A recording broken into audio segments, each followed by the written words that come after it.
अगर बतौर physical being, बतौर लिविंग ऑर्गेनिज्म अपने आप को हम एटॉमिक पार्टिकल से थोड़ा बढ़ के कंसिडर करें, बतौर सेलुलर ऑर्गेनाइजेशन कि हम 60 to 70 ट्रिलियन जो सेल्स हैं उनकी फॉर्मेशन है।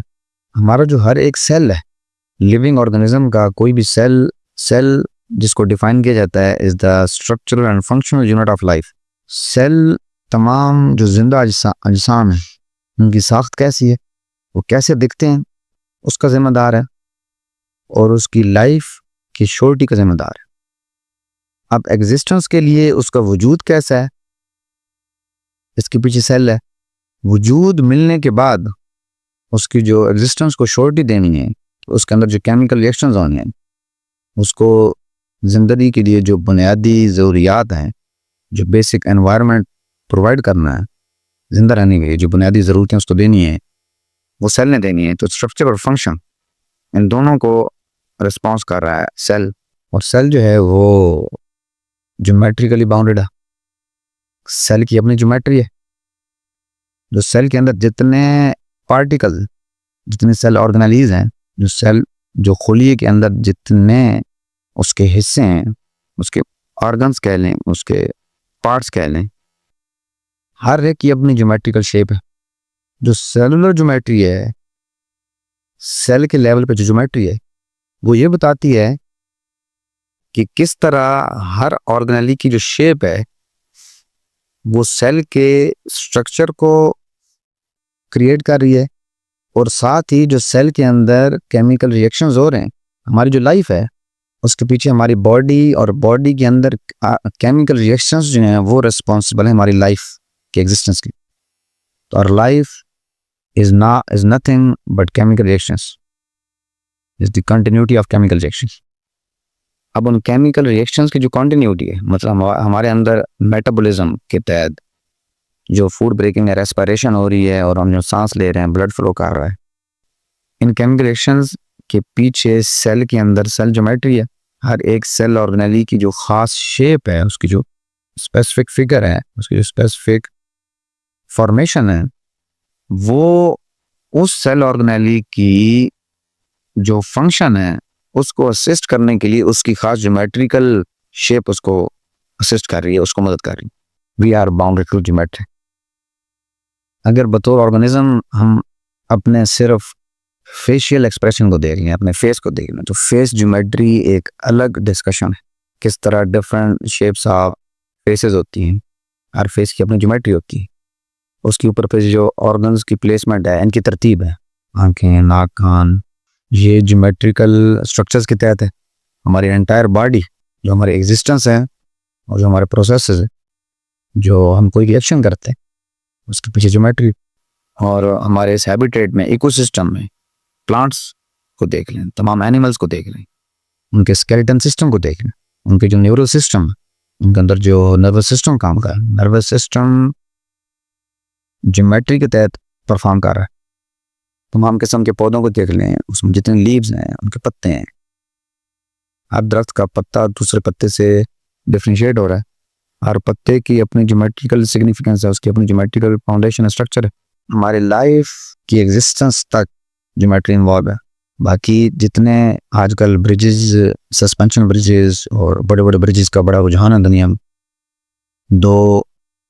1.5 to 1.8 किलोमीटर तक की जो डीप किस्म की वैलीज है, दो माउंटेन्स के दरमियान में, उन रीजन को वो जो डिस्टेंस कई किलोमीटर का था और कई घंटों तक सफ़र महदूद था, उसको जस्ट 1.5 किलोमीटर के सस्पेंशन ब्रिज से उसको जोड़कर इंसान ने किस हद तक अपने फासलों को कम कर लिया। इसके पीछे हैरान कन किस्म की ज्योमेट्री इन्वॉल्व। और इस तरह जो स्पेस ज्योमेट्री है, हमारे सोलर सिस्टम में जो ज्योमेट्री इन्वॉल्व है, वो इसके स्ट्रक्चर को समझने में तो मदद देती है। हमारे जो सीजन फॉर्मेशन है, हमारी अर्थ जो रिवॉल्व कर रही है, उसका अपना, अर्थ की रोटेशन का अपना डिस्क है 2D प्लेन में, और अर्थ टिल्टेड है 23.5 डिग्री पे।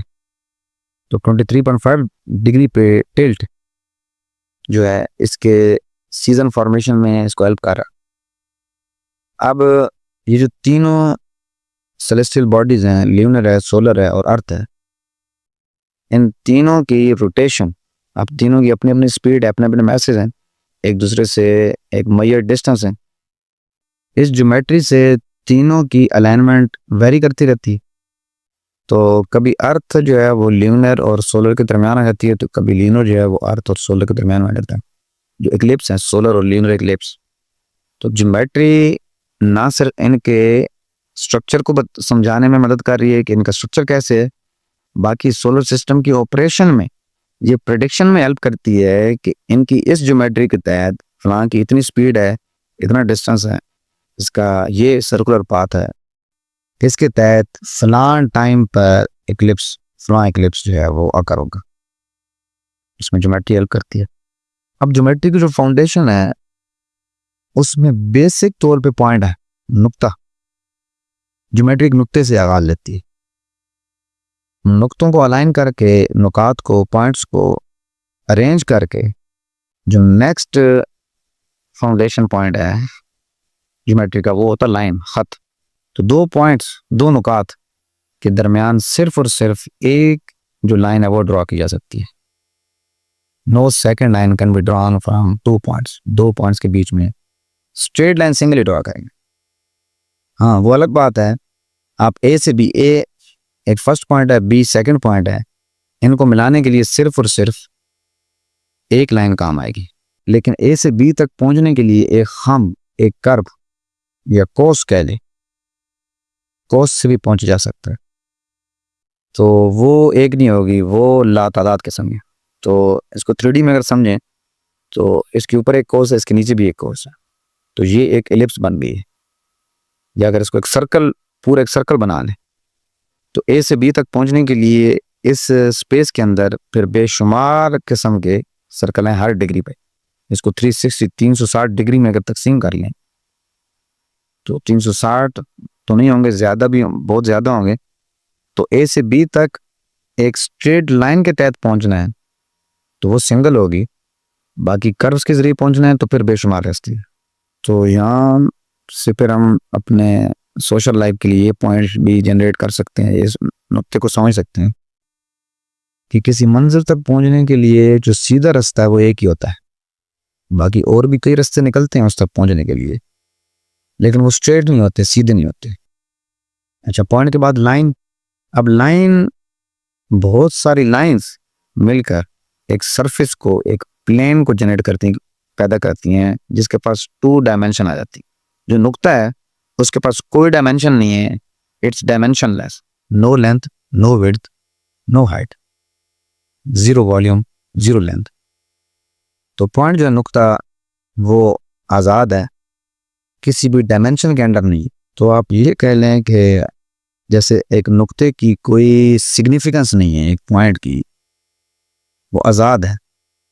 तो इसको आप ऐसे रेट कर लें कि एक आज़ाद बंदे की, जो खुद को मादर पिदर आज़ाद समझता है, इंडिपेंडेंट समझता है, बिल्कुल अलग थलग समझता है, वो किसी से कम्युनिकेट नहीं करेगा, किसी से रिलेट नहीं करेगा, उसकी कोई लाइफ नहीं है, किसी को कोई वैल्यू नहीं देगा, ही कैन नॉट एग्जिस्ट।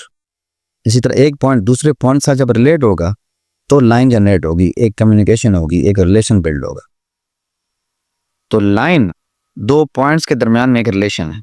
एक और पॉइंट इन दोनों के जो पॉइंट ऑफ कनेक्शन है उससे हट कर कहीं भी ड्रा होगा, जब वो दोनों उससे ड्रा करेंगे, उससे कनेक्ट करेंगे तो प्लेन जनरेट होगा, जिसको हम सेकंड डायमेंशन कह लेंगे। लाइन के पास एक लेंथ आ गई, लाइन के पास विड्थ नहीं है, दो पॉइंट्स को लाइन से ड्रॉ किए तो एक लाइन जनरेट हुई है। लाइन के पास लेंथ है, अभी विड्थ नहीं है।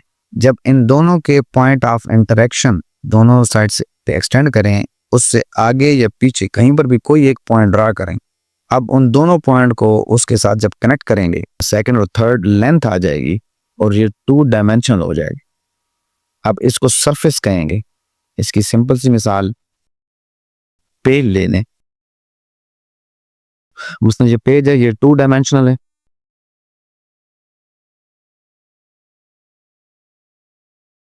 ये 2 पॉइंट थे, इन 2 पॉइंट को कनेक्ट करने से एक लाइन बनी। इन दोनों पॉइंट के कनेक्शन, लाइन ऑफ कनेक्शन से हट के एक तीसरा पॉइंट ड्रॉ किया गया। इस तीसरे पॉइंट को इन दोनों से बारी बारी मिला दिया तो एक मुस्ततील या ट्रायंगुलर ज्योमेट्रिकल शेप वजूद में आई। अब इसके पास लेंथ और विड्थ है और इट हैज नो हाइट, इसका वॉल्यूम नहीं है, इसके पास एरिया है, रकबा है। तो 2 डायमेंशन। अच्छा, फिर ये डिपेंड करता है कि आप किस एंगल से इसको देखें। अगर आप इसके बिल्कुल पैरेलल में जाके आपको देखेंगे तो 2D प्लेन है, ये एक लाइन बन जाए। तो ये पॉइंट के फॉर्मेशन से जो हमने सरफेस क्रिएट दी थी वो अब एक लाइन बन चुकी है। या आप इसको यूं समझ लें कि इसके एग्जैक्ट अपोजिट साइड पे एक लाइट सोर्स, एक रोशनी लगाएं और पीछे दीवार पे आपको ट्रायंगल नहीं एक लाइन नजर आएगी। तो ये रियलिटी की जो मल्टी लेयर्स हैं वो इस पे एक बड़ा अच्छा शेर भी है। बनाता हूँ मैं तसव्वुर में उसका चेहरा, मगर हर बार एक नई कायनात बनती है। अब इससे आगे बढ़ के ये हमारे पास स्क्वायर शेप है। तो अब इसके पास 4 नुकात नहीं है, नुकात इसके पास पॉइंट्स तो बेशुमार हैं, लेकिन इसके कॉर्नर जो हैं कि जो कोने वो 4 है।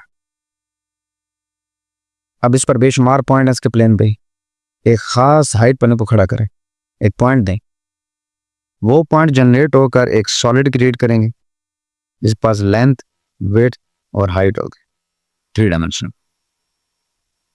अब इस 3 डायमेंशन को आपका पॉइंट ऑफ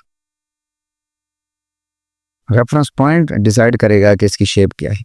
अब ये एक अलग बहस है कि your mind create your reality, कि ये असल में क्या है, ये इसने क्यूब ने डिसाइड नहीं करना। आप जहाँ पे खड़े हैं, आप जहाँ पे देख रहे हैं, your mind is the ultimate creator of your reality. ये फिलॉसफी अलग बहस है, इस पर फिर कभी किसी रोज़ बात करेंगे। तो मुझे मैंने आपको शेर सुनाया है कि हर बार चेहरा बनाता हूँ, हर बार एक नई कायनात ही बनती है। तो इसको जिस रूह से देखा जाए तो ये हर रूह से एक अलग नज़र आता है। ज्योमेट्री सिर्फ एकेडमिक सिलेबस तक महदूद नहीं है। ज्योमेट्री ये बताती है फॉर्मेशन ऑफ एवरीथिंग, हर चीज़ की एग्जिस्टेंस क्या है, उसकी क्रिएशन क्या है, उसकी फॉर्मेशन क्या है, और फिर उसमें जो रिएक्शन है उसके उस पर जो ऑपरेशन उसने करने हैं वो कैसे। ये सिर्फ डिस्टेंस का डील नहीं करती, जो मूवमेंट है मैटर की, उसकी मूवमेंट से क्या चेंजिंग्स आएंगी, एक की मूवमेंट दूसरे की मूवमेंट पर कैसे असरअंदाज होती, ये सब ज्योमेट्रिकल फिनोमेना। जैसे कि हमने शुरू में बात की थी कि जितने बड़े एंशिएंट फिलोसफर्स गुजरे हैं उन सब का ज्योमेट्री पर बड़ा जोर था। प्लेटो से भी पहले अगर बात कर लें 300 BC से बहुत पहले चले गए, द वेरी फर्स्ट फिलोसफर थे। उसके बाद एरिस्टार्कस जो पहले एस्ट्रोनॉमर था, जिसने डिस्टेंस सन और मून और अर्थ के डिस्टेंस मेजर किए थे।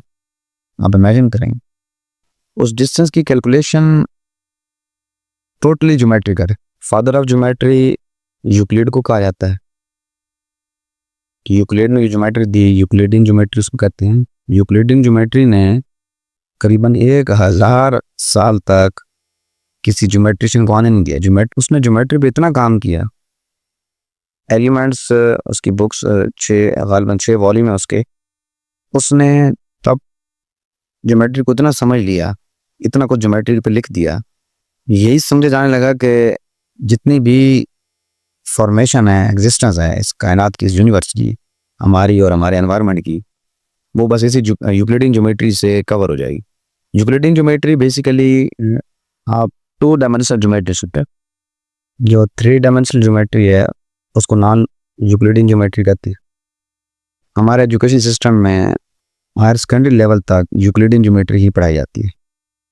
पर यूक्लिडियन के बाद ज्योमेट्री में बहुत बड़ा ब्रेक थ्रू, बहुत फेमस जर्मन फिलोसोफर रेने डेकार्ट्स, जिसने ज्योमेट्री के साथ ग्राफ्स को अटैच किए।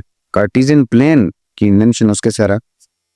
उसने कार्टेशियन प्लेन के साथ ज्योमेट्री को मज़ीद एक समझ लें एक अलग लैंग्वेज दे दी और ज्योमेट्री में मज़ीद निखार आ गए। ये थी आज की हमारी गुफ्तगू ज्योमेट्री के बारे में, और उम्मीद है ज्योमेट्री से मुतल्लिक मेरी इस गुफ्तगू को सुनकर आपके जहन में ज्योमेट्री का जो कॉन्सेप्ट था, मैथमेटिक्स था, वो काफ़ी हद तक चेंज हुआ होगा। तो ज्योमेट्री को सिर्फ नंबर के लिए या डिग्री हासिल करने के लिए सिलेबस तक महदूद ना रखें, तो ज्योमेट्री को पढ़ें, ज्योमेट्री को सीखें, ज्योमेट्री को समझें। तो नहीं तो प्लेटो आपको अपनी एकेडमी में आने नहीं देगी। चलें अपनी गुफ्तगू का इख्तिताम अपने आखिरी शेर से करते हैं। बहादुर शाह जफर का शेर है, चाहिए उसका तसव्वुर ही से नक्शा खींचना, चाहिए उसका तसव्वुर ही से नक्शा खींचना, देख कर तस्वीर को तस्वीर फिर खींची तो क्या। आज के लिए इतने ही, जल्दी मिलेंगे आइंदा एक और दिलचस्प मौजू के साथ। तब तक अपना ख्याल रखिएगा।